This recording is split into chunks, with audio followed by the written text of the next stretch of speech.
पोलिसांनी आज तुमचा जबाब नोंदवून घेतला, प्राथमिक चौकशी केली. चौकशीमध्ये नक्की काय तुम्ही मुद्दे मांडलेले आहेत की त्या मुद्द्यांच्या आधारे हॉस्पिटल प्रशासनावरती कारवाई जी आहे ती व्हावी. मात्र 2 दिवसांपूर्वी जो खरं हॉस्पिटल प्रशासनाचा खुलासा आलेला होता, त्यावरून सुद्धा बरीच चर्चा झाली की नक्की झालं काय.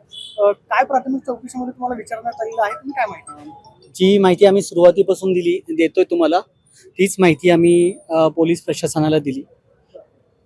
नाही, आम्ही त्याच गोष्टी, आम्हाला पुढे पण काही गोष्टी आहेत, आम्हाला घरी जायचं आहे. जी माहिती आपण सुरुवातीपासून तुम्ही प्रसार माध्यमांमध्ये ऐकताय तीच माहिती, ज्या काही गोष्टी आमच्यावर घडल्या त्या सत्य गोष्टी आम्ही सगळ्या सुरुवातीपासून सांगतोय, त्याच गोष्टी आम्ही दिल्या.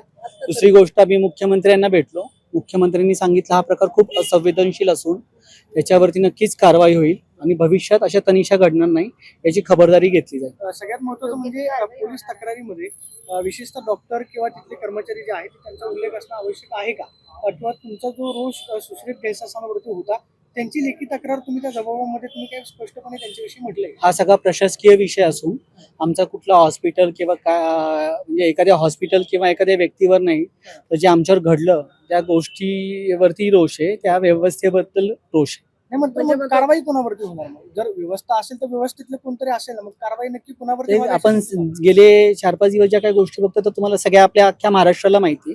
आता हा फक्त आमच्या एकट्याचा लढा नाही राहिला, फक्त सगळ्या महाराष्ट्रातल्या सगळ्या जनतेचा लढा झालाय, त्यामुळे प्रत्येकाला ह्या सगळ्या गोष्टी माहिती आहेत. मात्र कारवाई कोणावरती व्हावी अशी तुमची मागणी आहे, म्हणजे की नक्की त्या डॉक्टरांवरती व्हावी, डॉक्टर घैसा सरांवर व्हावी, त्यांचं लायसन रद्द करण्यात यावं.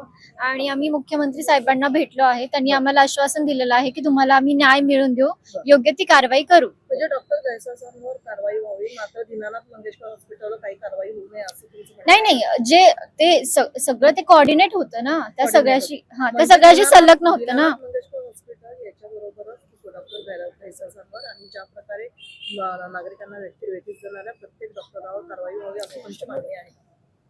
100% आमची ती मागणी आहे.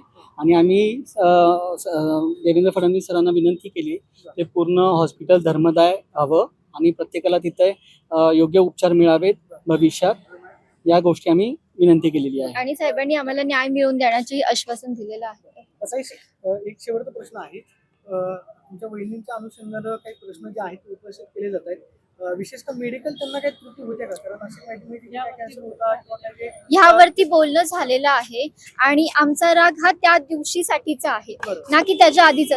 आपली प्रायमरी ट्रीटमेंट काय असती, आपल्याकडे पेशंट आल्यानंतर आपण प्रायमरी काय करतो, त्याला काय त्रास होतोय ना की आपण 10 लाख रुपये घेऊन हे करतो ना.